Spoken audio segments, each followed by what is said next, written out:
So we just sang one of the hymns that the late David MacPherson loved to have us sing when he was our guest preacher. But just in case you hadn't heard of the hymn's writer, Toribio Queimada, let me tell you something about him. Queimada was born in 1917 and lived his life in the Philippines as one of 13 children in a strict Roman Catholic family. As a child, he often heard his parents discussing religion, in particular criticizing Protestant denominations. He was forbidden to read the Bible, for instance, because he was told it was created by the original Protestant, Martin Luther. Queimada found it hard to be a good Catholic, though. Believing in a just, loving God, he couldn't believe what the church taught about heaven and hell, and he wasn't allowed to read the Bible for himself to see what it said. During the Great Depression, Queimada's family was forced to move. Queimada's uncle was a Protestant minister, but in spite of their religious differences, he helped the family, and he gave Queimada his first Bible to read. He decided to convert, and was questioned intensely by other Protestants who doubted his sincerity, but he persisted, and in time he became a Sunday school teacher. Eventually, Queimada's family accepted his faith as their own, many of them formally joining the church he was attending, the Iglesia Universal de Cristo. After World War II, the minister of Iglesia Universal fell ill and invited Queimada to take on a leadership role. He was subsequently ordained and became responsible for 7 congregations. That meant making sure there were sufficient Bibles, hymn books, and other materials, so he contacted other churches in the Philippines and abroad to ask for help. Now, this was long before the internet, so it wasn't as easy as it is now to find the contact information for a church in another city, let alone another country. But it just happened that in 1951, Queimada received a letter wrapped in a newspaper that listed some churches here in the United States. He looked under I for Iglesia, but didn't see anything. So he looked under U for Universal and found the Universalist Church of Wisconsin. Queimada wrote a letter, which was unfortunately returned, but he persisted. He wrote a letter to the Universalist Church in Gloucester, Massachusetts, the first Universalist church in the United States, founded by Judith and John Murray.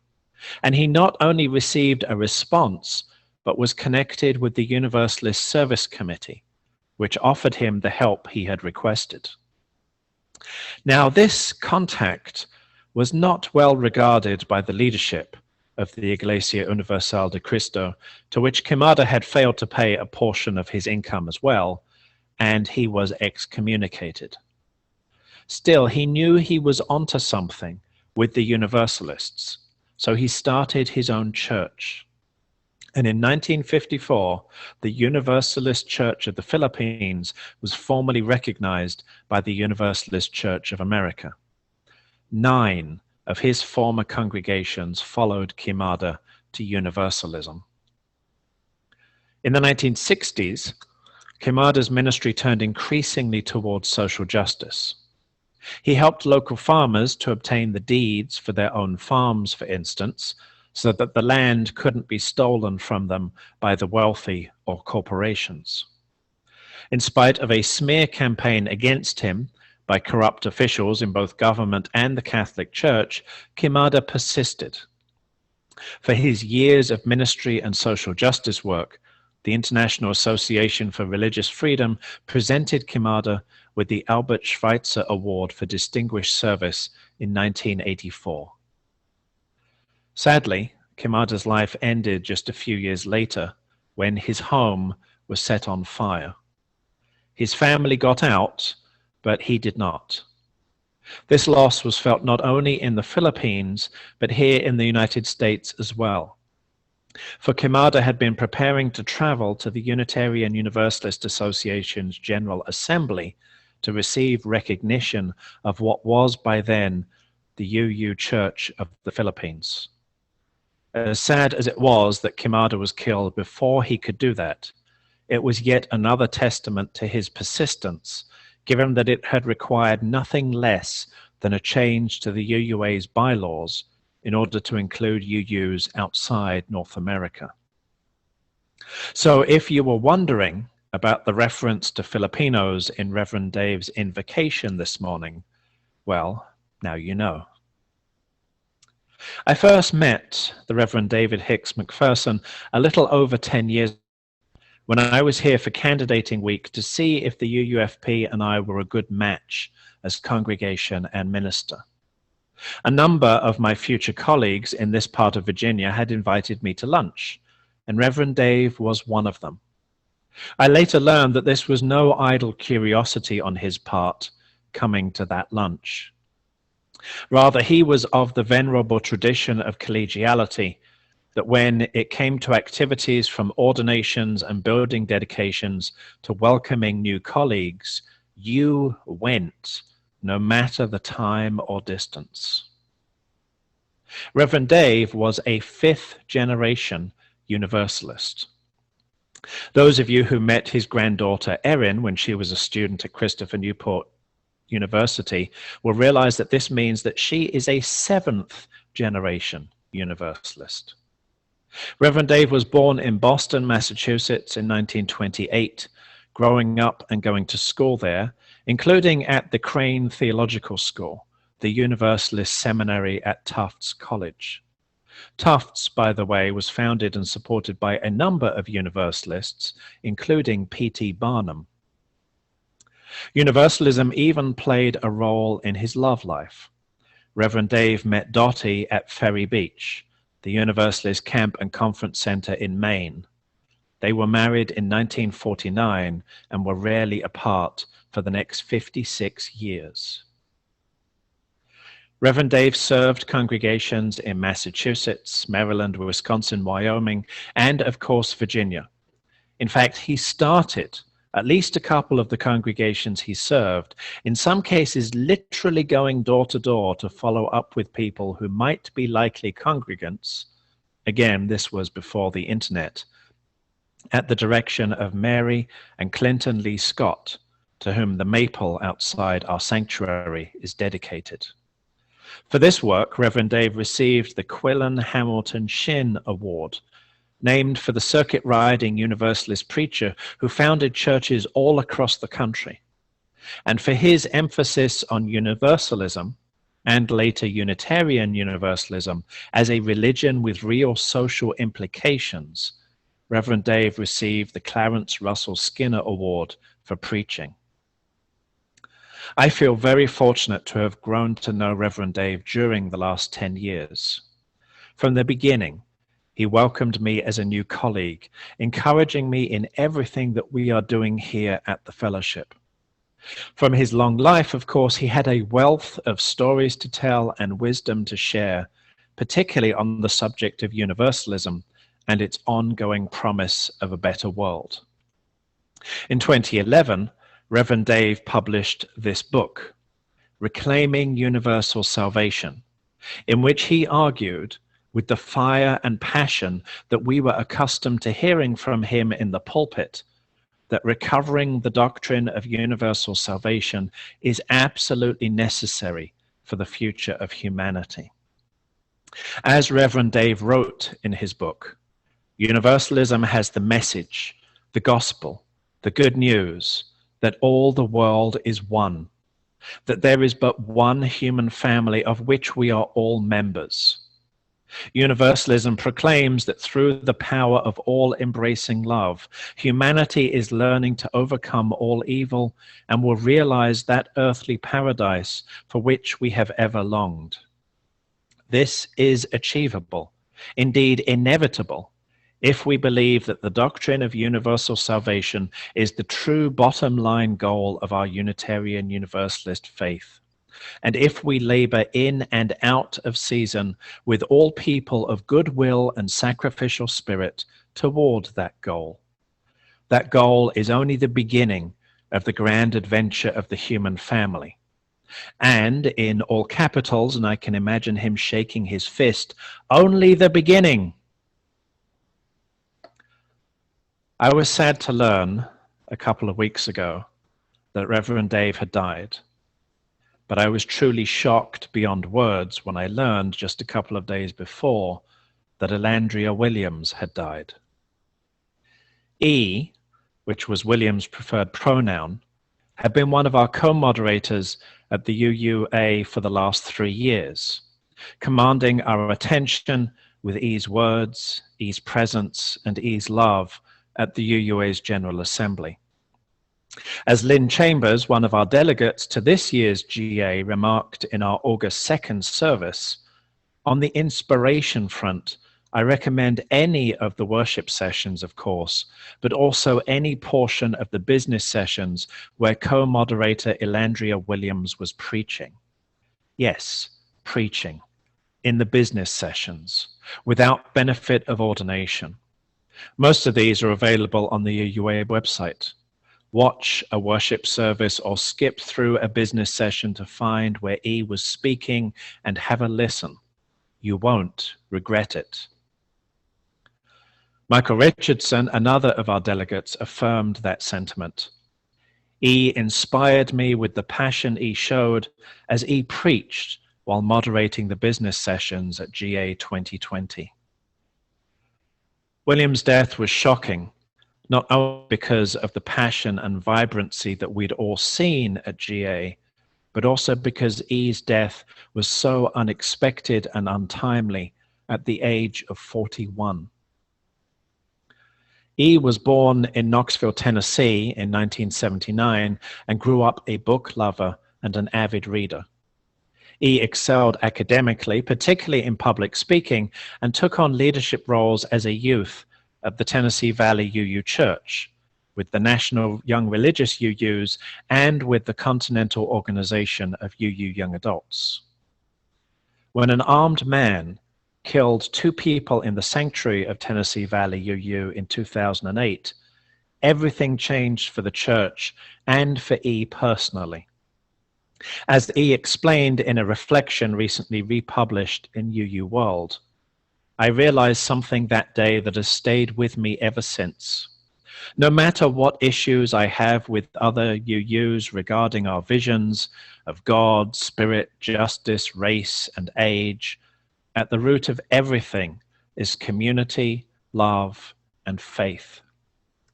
That day, something larger than our individual beliefs rose up in my mind. I thought of the principles, values, and family that are the connective tissue of our faith community, and that held us weeks after the shooting, 6 months later on our 60th anniversary, and still today.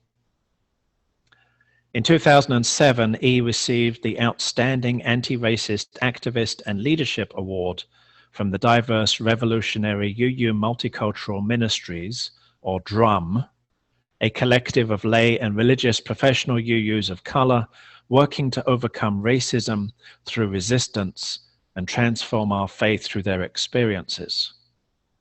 And in 2015, while serving on the UUA's Board of Trustees, E was one of the founding members of Black Lives of Unitarian Universalism.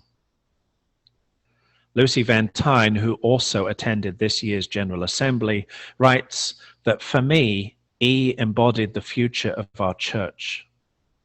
E presented a sunny disposition, but underlying that you could see E's steely determination to create a more just and equitable America.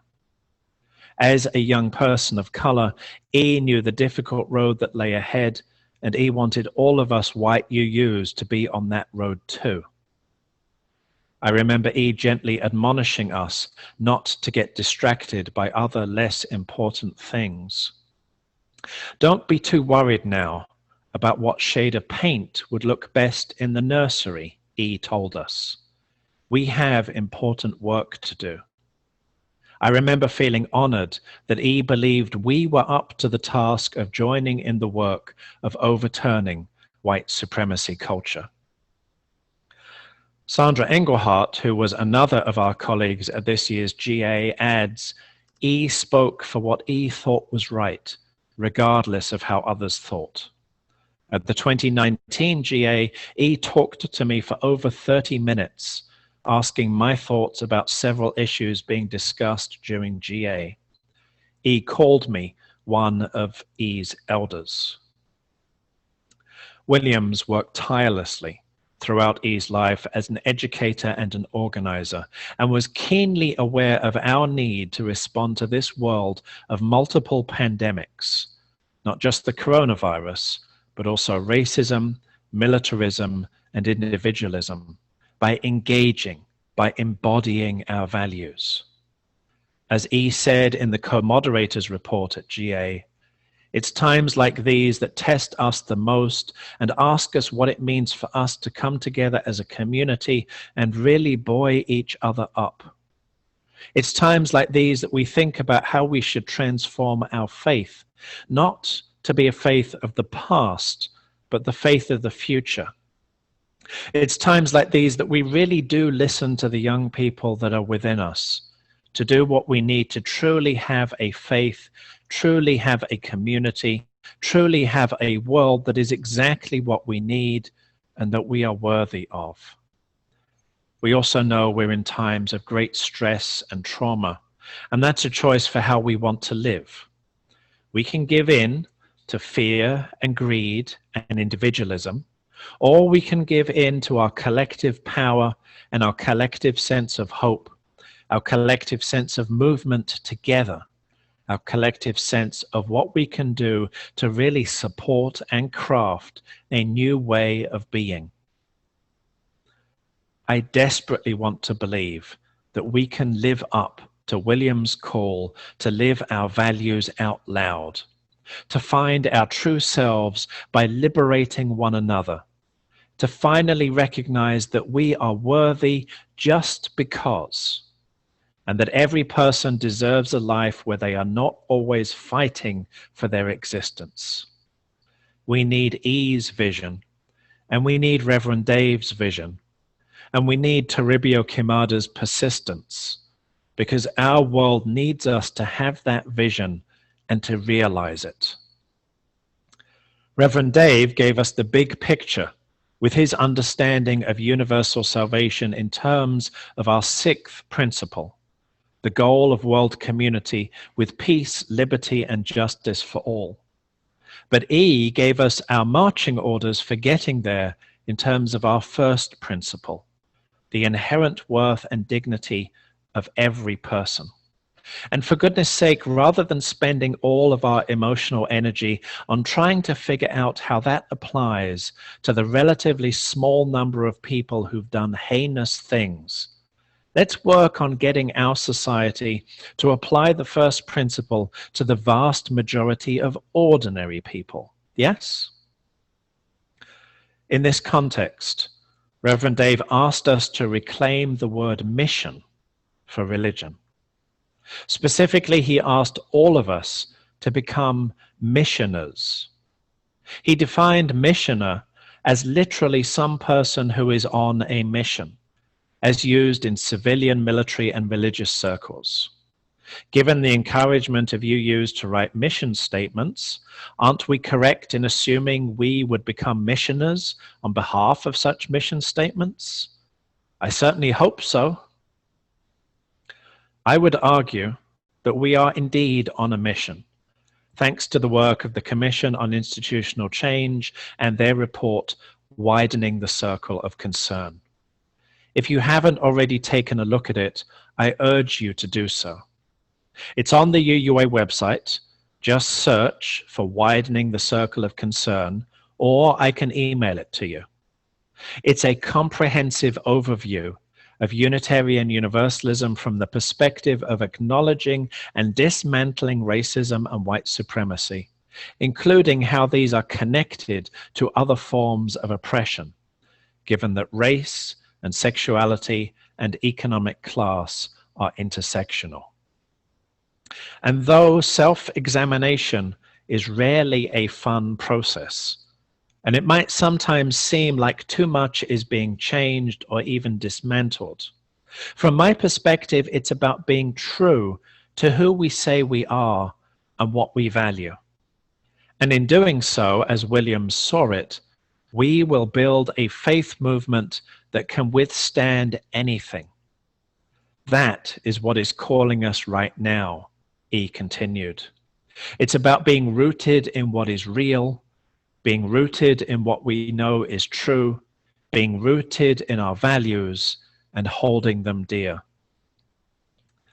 David MacPherson and Elandria Williams came from different times, different places, different races, different cultures, but they both loved this faith, our faith, with a passion that you could see burning within them. We need to hold on to their vision of Unitarian Universalism to get us through a difficult today of multiple pandemics, to help us reach a better tomorrow of beloved community. May it be so.